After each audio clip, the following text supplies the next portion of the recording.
Hi, everyone. I'm Kathy Kiley, president of the Ad Club, and welcome to the latest episode of How Was That Hatched?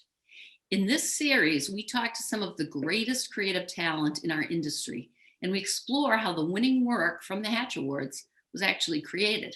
In other words, how was it hatched? With us today to lead the conversation is Adam Blodtroy. Adam is the Chief Marketing Officer for Creative Circle. And joining him is Sue De Silva, Executive Creative Director of Digitas here in Boston, and one of the brains behind the brilliant Moonshot campaign for the JFK Library, which, as I'm sure you will all remember, swept the Hatch Awards this year. So without further ado, I'm going to turn this over to Adam. Welcome, welcome, Sue, and take it away. Kathy, thank you so much for the lovely introduction. My name is Adam Blodtroy, and I'm the Chief Marketing Officer for both Creative Circle and ASGN. And I have the unique opportunity and honor today to spend some time with Sue De Silva. Sue is the Executive Vice President and Executive Creative Director at Digitas in Boston. Sue, thank you so much for coming today. Great, thanks. It's nice to be here. I do have to say, just to jump right in, I do have some historical questions for you, but in doing research for the opportunity to chat with you today, I came across a project that you guys worked on called Moonshot, and I was mesmerized by how you used augmented reality and brought really the Apollo 11 launch to life 50 years later. So if you don't mind, could you talk a little bit about how that project came to be? Yes, it's one of those projects that honestly in my career is a highlight. It started with a conversation with the library, and at the outset, it seemed like maybe they just wanted a campaign to talk about the anniversary, the 50th anniversary.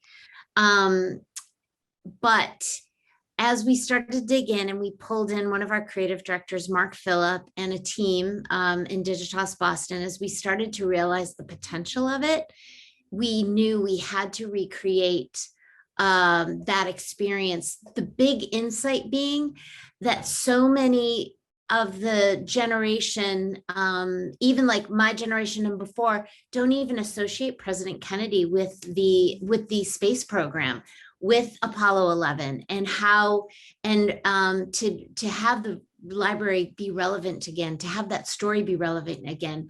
We knew having them be able to actually experience the history was a big part in bringing it back and being able to talk about it. So, history is best experienced. Those experiences really are the things that stick with us and make them history. So we wanted to recreate it. And that's what we did by developing the app with Unit 9, every single moment of that journey. So if you got up at 2 a.m, which was one of my favorite things to do, you could listen in and hear the astronauts talk to each other. It was phenomenal. Every detail, the craft, everything about it is just,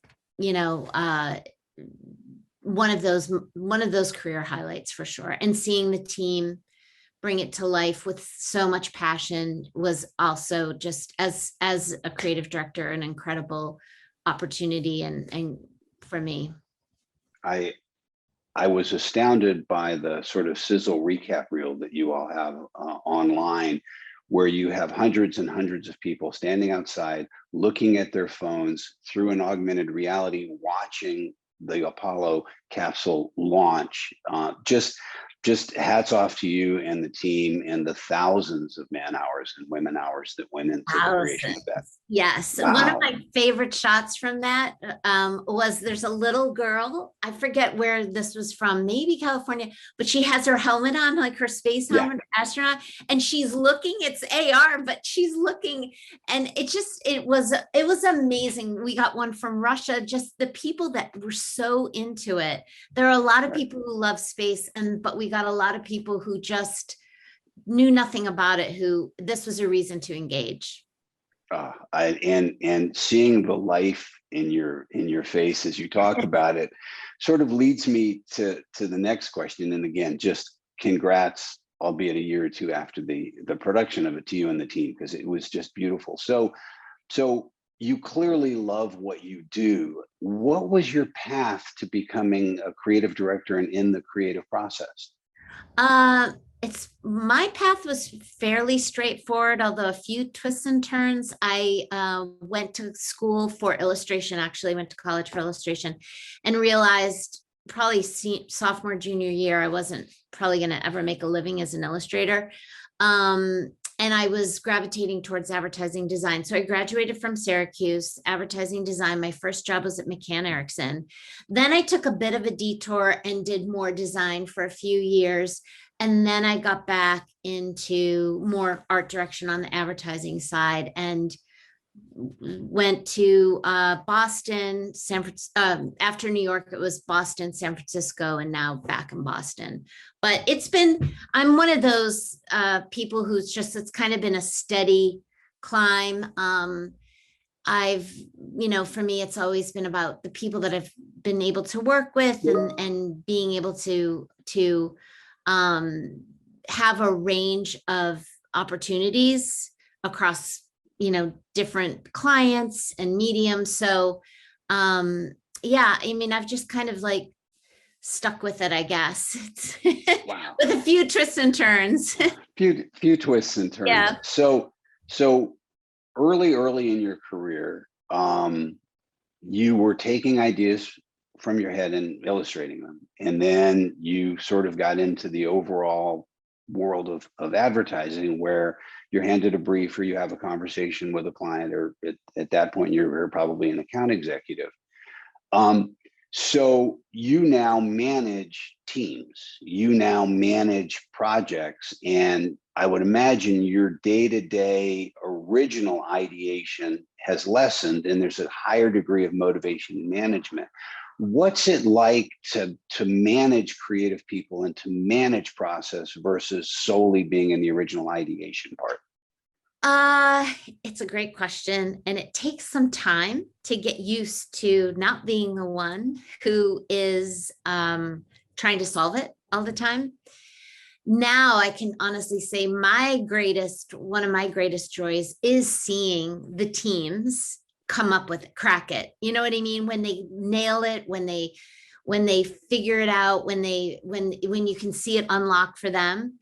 My biggest thing is to kind of get out of the way, honestly, to give them enough guardrails, because it's still true. The hardest thing is a blank piece of paper. Like starting without anything is just not realistic or not productive. Giving them enough of that inspiration to get started and then getting out of the way. And a big thing of it too, I think, is finding the right opportunities for people, for the right skills. And when and trying to match them up so there's some success, they feel successful, and then that just kind of keeps propelling them forward. But yeah, it takes some time. It takes some time to kind of allow yourself to get out of the way a little bit and let people do their thing. I really appreciate the quite candid answer. And I think, having been a creative director previously in my career, I understand exactly what you're talking about, which is the hardest part is to get out of the way. And the greatest joy or reward is you knew going in the team could succeed, and then watching them exceed those expectations is really quite special. It is. I think I always, coming up through the years, through the ranks, I always appreciated the creative directors who took care of the business at hand, right?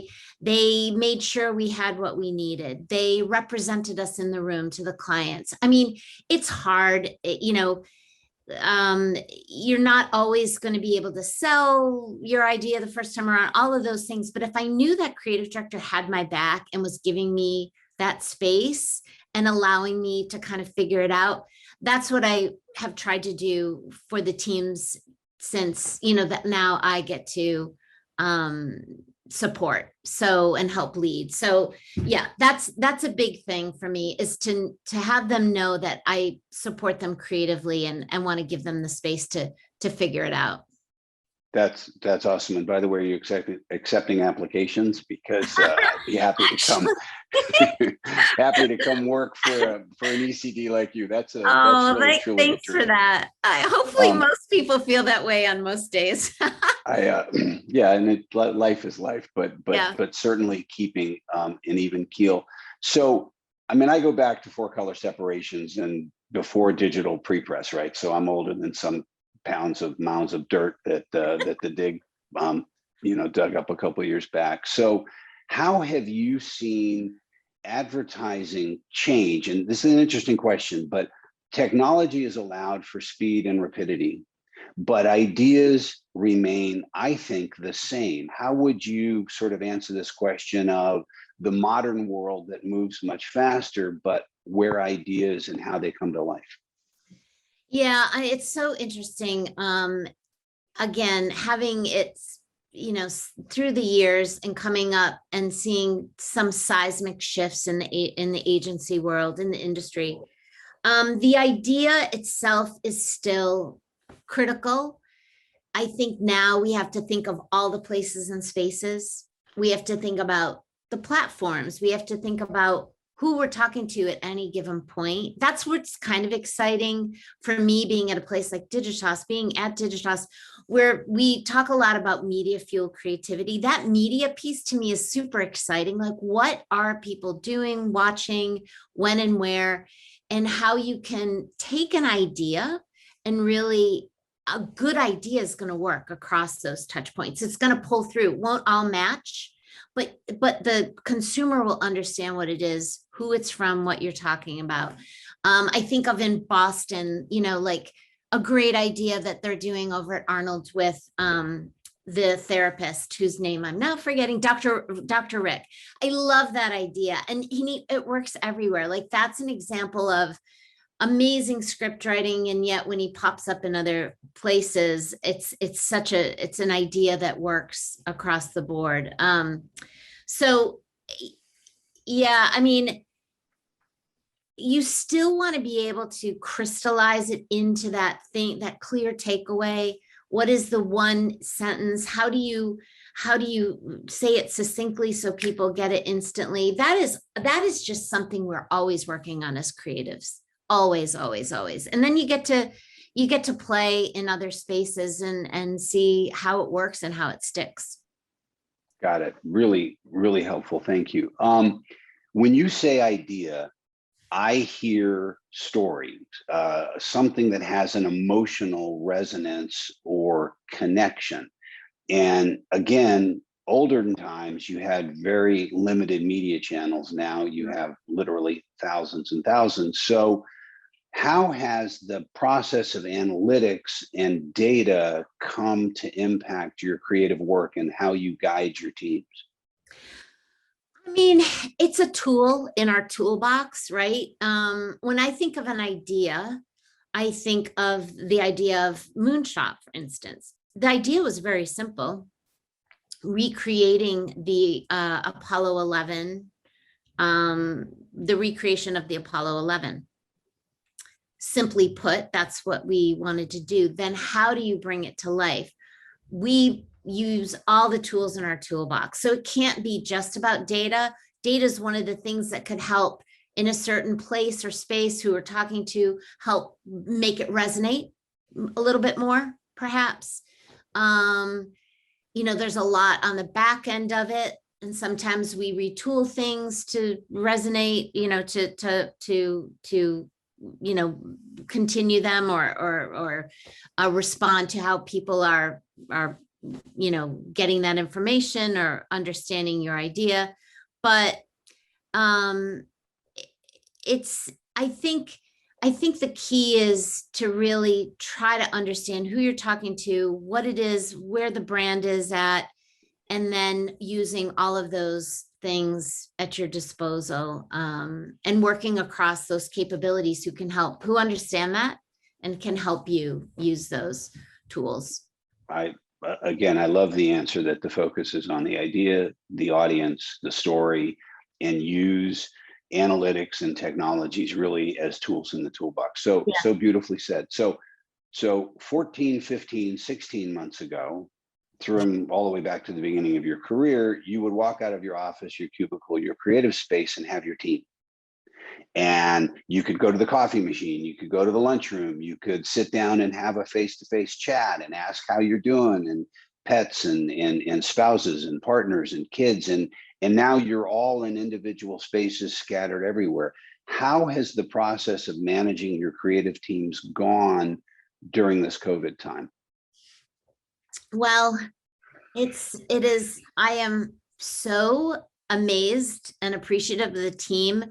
It's like they didn't miss a beat. It is clear that that time together, especially when we're on a new business pitch or, production, there are things that are infinitely more difficult for sure, not being together. But, we try to be on camera as much as possible, for instance. Sometimes we just shoot the, just chat, just catch up at the beginning of every call, like we would if we all entered a conference room to talk, like, did you see that thing on Netflix, whatever. I think a lot of people actually, they love working at home. Like when you have to get work done, working at home is the way to do it. You're not interrupted. So whenever it is we do go back, there's going to have to be a balance. And I think we've always had a pretty good balance at Digitas. Sort of like you can work from home when you want, but now I think we've proven it can work.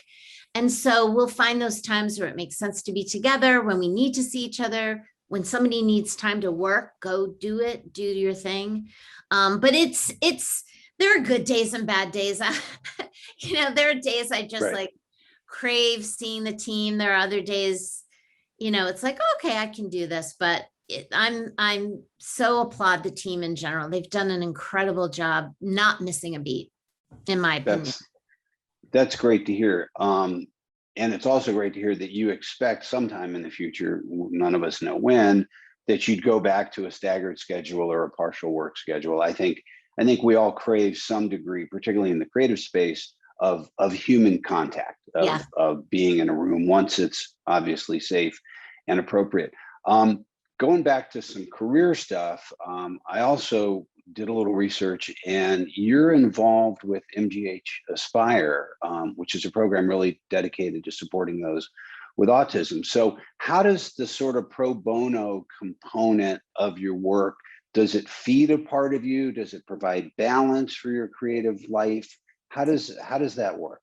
It does. That was a while ago. I need to update a few things, but we did a whole branding for MGH Aspire when I was at Hill Holiday, and that was particularly close to me. My son Gus was diagnosed with autism at 20 months, and he is an amazing young man. He's off at college now. He's pretty much indistinguishable from his peers. You wouldn't know.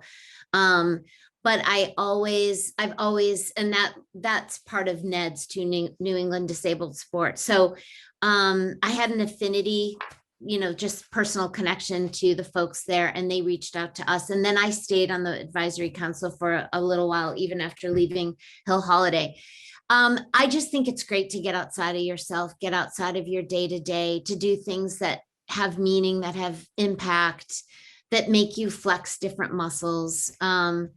I think one thing that has been a little bit tougher in COVID is to do that. I think it feels like we're working more a little bit, and so less time to dabble in other projects. But it's just, if we have these skills, if we have these, talents to write and create things and whatever that may be, the idea that you can give back is, and to folks who, generally speaking, just love seeing it, helping you bring their mission, their purpose to life. It makes you feel great about what you're doing. Absolutely. And I appreciate hearing you say that balance in a creative world is really important, in finding ways to step out of your comfort zone. One trend I've been seeing is sort of this pendulum, and unlike you, I've been in the business for a few centuries. You still a young pup and have been only in it for a couple of days. Oh yeah, so young. I see the pendulum swing agency, in-house, agency. And how do you work with, how do you handle clients that have an in-house creative component and an agency at the same time? Well, it's just a fact of life now. We worked really closely for a few years with CVS, for instance. They've pulled a ton of stuff in-house. They have hired a ton of people from the advertising community. They have an incredible team there. And as their creative director, Brett was ramping up that team and building that team, we were working closely. It was great. I mean, it's there's so much you can learn from each other, and there's so much that you can help support each other. And doing, like, we did a project CVS Beauty Mark and Beauty Unaltered, and that was the collective effort of our team and their in-house team. So you know, it is, I have good friends who have gone client side, and so much talent on the client side. So I think it just behooves us to figure out the best way to work together. And really, we're all trying to do a similar thing, right? Is push that brand forward, whatever the mission, whatever that, whatever it is we need to do. So yeah, it's been interesting, but it's just a fact of life. So you've set up a way to work together and make it collaborative, and you're one big table, right? So and everybody gets a slash if you do something great. That's kind of how you look at it. Right. And so as a creative is looking to get in and begin their career, make their next move, in-house is not a bad thing. It's not a bad stop along the journey, right? Yeah, I think it depends on it just depends sort of which client you go to. If you're going to do a Facebook, a Google, a Spotify, like that is amazing. Like those are companies that we love to recruit from if they want to come back to the agency side. I think it just depends what your long-term trajectory is. If you, my feeling is stay on the agency side as long as you can, hang in there if you can, but that's not for everybody. Once you go client side, it's one client, it's one thing. So you gotta just take it all, measure, you just kind of weigh all the factors going into it. But I think in some instances, it might be tougher to get back to agency side on the creative if you've done client a long, long time, but there are no hard and fast rules at all. Got it. Really helpful. I imagine, again, folks starting out a little younger in their career are looking to really icons like you for guidance or sort of some sense of roadmap to help them. So I know that we're going to be running a little short on time now, and this conversation has been great. I have two really quick answer questions for you. The first one is, what's your biggest pet peeve when you get a resume or a portfolio? The portfolio, I think when it's only case studies and I don't get to see especially for incoming talent, for younger talent, for junior talent or mid, if it's just a bunch of case studies, I don't know which part they did. And I think that it's tough. A lot of people can lay claim to different ideas, and it happens all the way up to senior levels. So I want to know what you did, which piece you had. If it wasn't your idea, but you wrote all the great lines, all the social, whatever it is, I just want to know. That is a pet peeve of mine. That's a great one. Okay, last question. Hopefully it's not a hard one. Hopefully it's a fun one. You sit down with a blank screen, a blank sheet of paper. What's the thing that flips the switch? It's like, where does the idea come from? Is there something that Sue does to find the creative door? Usually I usually have to sit with something for a while. Just doing regular stuff, have it in my brain. And then when I actually sit down, it's often music. I listen to a lot of audio, books. Just something not in advertising, I guess is the best way to say. A Great. film, a painting, I, I don't know, something not in advertising. I so appreciate that answer. For me, it's and I'm LA based. It's for some reason I think better when I drive. So I have my friend Siri, and I narrate things to Siri, and she puts them in order. And then I get That's back to the great. office, and I'm like, boy, those were really terrible ideas. But I wait, know. there's one good one. There's one good thought, and then thankfully I hand it to my team, who's a heck of a lot more creative and No, smarter than I that's am. great. I actually use that a lot too. And they're often usually really bad, but you're right. Maybe there's like a little, Little nugget. yep. Two consonants and a syllable, and maybe Yeah, something will come out of it. exactly. Sue, I really appreciate your time. It's been a pleasure to chat with you. Your career speaks for itself. The accolades and associated with the work that you've managed and you've done is just amazing. I know that the folks at Hatch and the creative community in Boston and larger really have a tremendous amount of respect for what you and the shop are doing there. So thanks for spending the time with us. Thank you. This was a pleasure. It was fun to talk about this, and I appreciate you guys reaching out to me. Absolutely. So thanks. Wow, that was amazing. I almost hate to see this conversation end. That was really excellent insight. Adam, thank you so much. Sue De Silva, thank you. And thank you to both companies, both to Digitas and to Creative Circle for everything you do for the ad club and for the industry.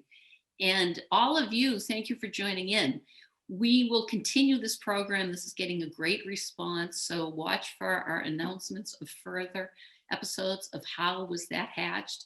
And in the meantime, keep creating, and we'll see you soon.